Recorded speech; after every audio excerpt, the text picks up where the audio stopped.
it all started here in 2005 when I was a music librarian. The music library was back there then.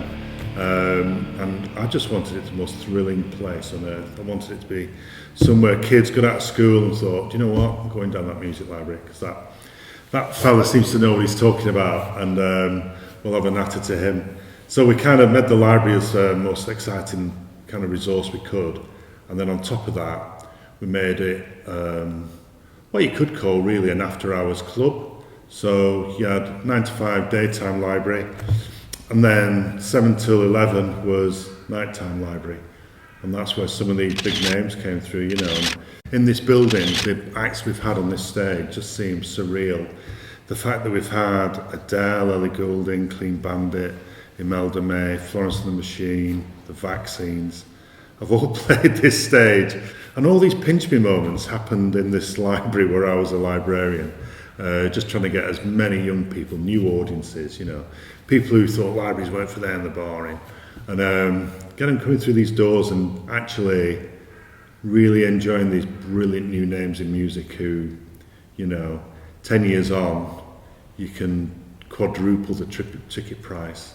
That's what we're about, that's what we were about then, and that's what we're still about now. We get it out in libraries. I love it. I have always been a big fan of putting music in lesser expected venues.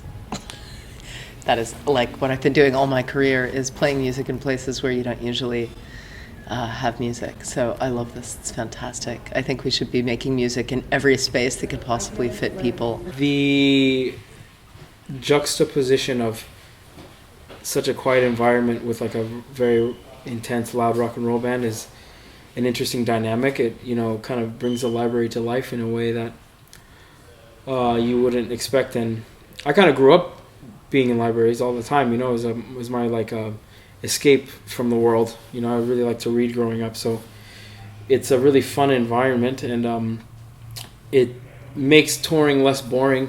Everyone's super nice, and I think it takes people out of their comfort zone, which is really great.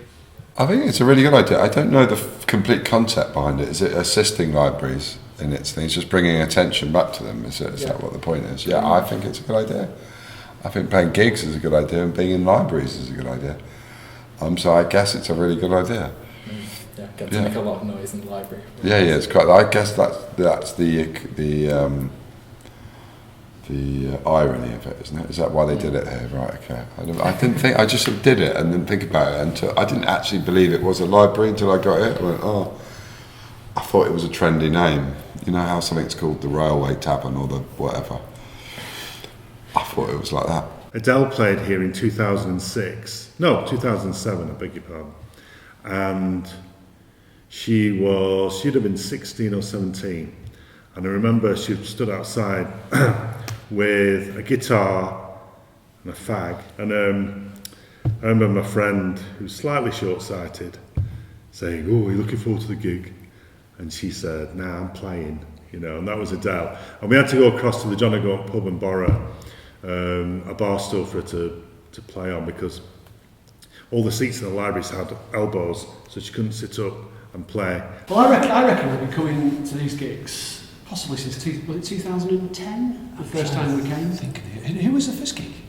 Do you know, I cannot even remember which was our first gig. But you've got your list there. We've got our list. Yeah. So the very first gig was Old James. Old James. Old James House Poet. That's not a bad first gig. I don't think it is. So when was that? Probably 20... I'm sure it's 2010. 12, somewhere around there.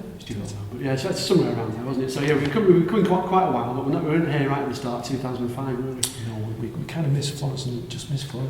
Good. And she. You're on about that. But you love it, don't you? I love Florence and she. Yeah. One of my favourite experiences for Get It Loud was going to Edinburgh Central Library to put on BC Camplight, who had done a little tour with us at that point. So he was a pro and knew how everything went and what to expect from us, and it was a great day. But it's this beautiful Georgian library in the centre of Edinburgh that looks like Hogwarts inside. Beautiful, like a wooden library with like balconies and all these Renaissance like busts of writers and artists. But by the end of the night we're all strewn with like beer cans and party poppers, and it was a Scottish audience that had just really engaged with it and gone absolutely mad, apart from the fact that the biggest, burliest member of the audience who had come over from Glasgow passed out from dehydration right in the middle of the set and had to be revived by first aid, which is to this day the only major accident that's happened at a gig. But it was the one who we least suspected, and that was a lesson for us going forward. I mean, I remember when Clean Bandit played in 2014, they'd just gone number one with Rather Be, and we were the first date on the tour. I mean, they arrived in a tour bus that brought Lancaster city centre to a standstill, which I always quite like. I always wonder, you know, can you hear horns outside? And I think, well, is that something to do with us? Because you'll be looking at your watch thinking, it should be here by now. But I could hear these horns outside, and I was thinking, what's going on? And then I kept getting these messages saying, Lancaster City Centre's come to a standstill, is this something to do with you? And it was Clean Bandit, their tour bus, because it's pedestrianised city centre is Lancaster, and the streets are quite narrow, it's very pretty, but you're trying to get a tour bus in, you're going to be struggling. Robin Hitchcock was another act who arrived quite late for sound check, and we were running very close to the wire again. But it was an interesting one because obviously he was the lead singer of a band called the Soft Boys in the 70s, and it was a little bit before my time, but a lot of the staff at Huddersfield Library were so excited, and there was this big atmosphere there, and it was running really late, and I was like out in the road just looking for any sign of a car or a van or a tour bus, and then he finally showed up nearly like an hour and a half late for sound check, and he declared that he'd driven through a bus gate and was going to get a fine, and then looked at me as if to say, can you give me money for the fine? And I just walked off. I feel like I come across worse than that than Robin Hitchcock. The thing we've managed to do as well is obviously talk to some of these people, because we don't shut up really, but we always try and get a bit of a chat with them, don't we? And we've managed to get jingles for our radio show. And there was one particular gig where it was Baxter Jury, wasn't it? It was Baxter Jury. And we did that little bit popping backstage. And we were kind of looking on the room, we ended up speaking to his drummer.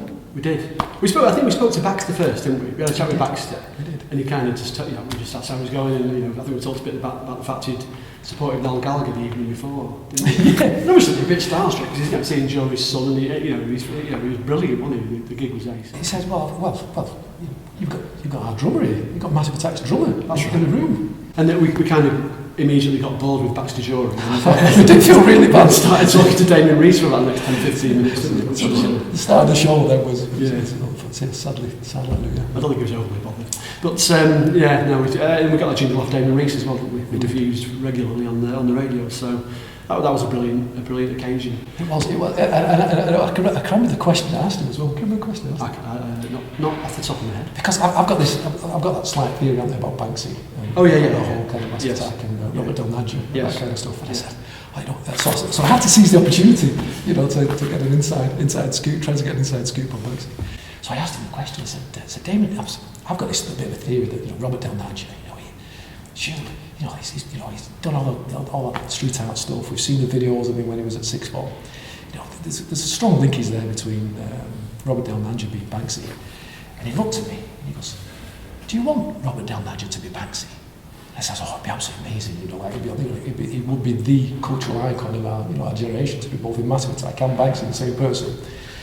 And he turned around and said, well, you can be whoever you want to be. And left it at that. When people get off that tour bus, you never have any idea what you're going to get in real life, because I've learnt to just take it as it comes.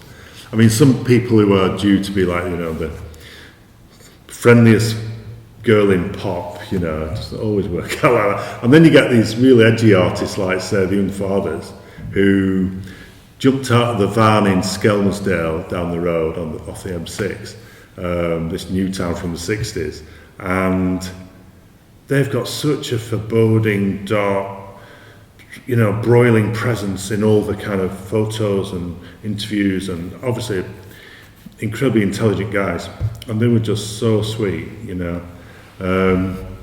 So we've had so many incidents in libraries. I mean, I remember that night in Skem, I don't know his name, punching a hole with sheer rage through the roof. So he punched a hole in the roof in Skem Library.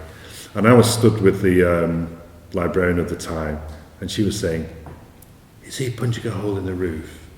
And I said, "I'd rather think he is." And she said, "Shall we do something?" I said, "Like what?" And you know, somebody, I think there's no way I'm going to go up and say, "Excuse me, would you stop destroying the roof?" Because, you know, because it was in full flight and it was even farther. And it was an amazing gig, and we did 2 gigs that tour back to back. And it's just grabbing these artists at that point in their career where they're going to go. I think playing a gig in a library is the most exciting thing I've done so far. I think there's a kind of very naughty, I feel quite naughty, I feel like I shouldn't be doing it, but it's wonderful. It kind of brings together all the different arts. I think it's a really nice initiative. It's nice that they don't sell alcohol, so people aren't getting really leery. They're having a soft drink and they're actually listening to music. It's a shame. But I do like it when you get leery. It is nice. Not to say that. I don't know, like, I like the irony of it. I mean, yeah. Because it's like you're meant to be quiet. That's right, called Get It Loud. Exactly. No, I like it. It's good, isn't it?